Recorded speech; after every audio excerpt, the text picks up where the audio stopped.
ക്രിക്കറ്റുമായി ബന്ധപ്പെട്ട് ഇന്ന് പുറത്തു വന്നിരിക്കുന്ന പ്രധാന വാർത്തകളാണ് ഈ വീഡിയോയിലൂടെ നമ്മൾ കാണാൻ പോകുന്നത്.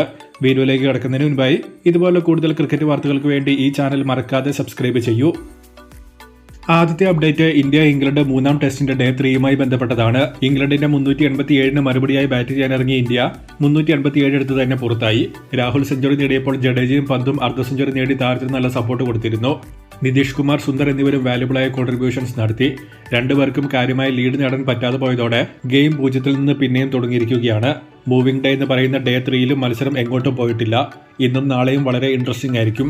ഇന്നലെ മത്സരത്തിന്റെ അവസാനം 6 മിനിറ്റ് ആയിരുന്നു ഇംഗ്ലണ്ടിന് സർവൈവ് ചെയ്യാനുണ്ടായിരുന്നത്. എന്നാൽ ടൈം വേസ്റ്റ് ചെയ്ത് ജസ്റ്റ് 1 ഓവർ കൊണ്ട് കളി തീർക്കാൻ നോക്കിയ ഇംഗ്ലണ്ടിന്റെ പ്ലാനിന് ഹീറ്റഡായ മറുപടിയായിരുന്നു ഇന്ത്യ കൊടുത്തത്. ഗിൽ ശരിക്കും അഗ്രഷൻ ഏറ്റെടുത്തപ്പോൾ ബുംറ, സിറാജ് തുടങ്ങിയ സകലരും ചാർജ് ആയിരുന്നു. ഇന്ന് കളി എന്തായാലും ചൂടുപിടിക്കുമെന്ന് ഉറപ്പാണ്.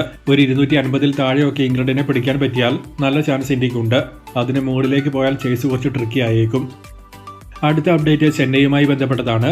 സഞ്ജുവിന്റെ ട്രേഡ് ന്യൂസ് റിലേറ്റഡ് ആയിട്ടായിരുന്നു CSK IPL കഴിഞ്ഞതു മുതൽ വാർത്തകളിൽ ഉണ്ടായിരുന്നത്. എന്നാൽ ഇന്നലെ മുതൽ മറ്റൊരു ട്രേഡ് റൂമർ കൂടി പുറത്തു വരുന്നുണ്ട്. CSK ഒരു മേജർ റീവാമ്പിന് ശ്രമിച്ചുകൊണ്ടിരിക്കുമ്പോൾ രജിൻ രവീന്ദ്രയെ ഡൽഹിയിലേക്ക് ട്രേഡ് ചെയ്ത ഡെനോവൻ ഫെരേരയെ CSKയിലേക്ക് എത്തിക്കാനുള്ള നീക്കമാണ് ടീം നടത്തുന്നത് എന്നാണ് കാണുന്നത്. മേജർ ലീഗ് ക്രിക്കറ്റിൽ TSKയ്ക്ക് വേണ്ടി തകർപ്പൻ പെർഫോമൻസ് ആയിരുന്നു താരം നടത്തിയത്. ഒപ്പം T20യിലെ ആദ്യ ലേലത്തിൽ റെക്കോർഡ് തുക താരത്തിന് വേണ്ടി ടീം മുടക്കുകയും ചെയ്തിരുന്നു. സോ ധോണി പോകുമ്പോഴേക്കും ഫിനിഷിംഗിൽ മറ്റൊരു നല്ല പ്ലെയറെ എത്തിക്കാനുള്ള നീക്കമായിട്ടാണ് ഇത് തോന്നുന്നത്. റിപ്പോർട്ട്സ് പ്രകാരം Faf to Plessis, Jake Fraser തുടങ്ങി രണ്ടുപേരെയും റിലീസ് ചെയ്ത മറ്റൊരു വിദേശ ഓപ്ഷനെ ഡൽഹി നോക്കും എന്നാണ് കാണുന്നത്. സോ ഈ സാഹചര്യത്തിലാണ് രജനെ ഓപ്പണിംഗ് ഓപ്ഷനായി കൊടുത്ത് ഫെരേരയെ ടീമിലെത്തിക്കാനുള്ള ശ്രമം ചെന്നൈ നടത്തുന്നത്. ഇതുകൂടാതെ ടീമിന്റെ കോച്ചിംഗ് ഡിപ്പാർട്ട്മെന്റിലേക്ക് ബ്രാവോ തിരിച്ചു വരുമെന്നും ഒപ്പം റെയ്ന കൂടി എത്തിയേക്കും എന്ന ന്യൂസും നിലവിൽ കാണുന്നുണ്ട്. ഇതെല്ലാം റൂമറുകൾ തന്നെയാണ്.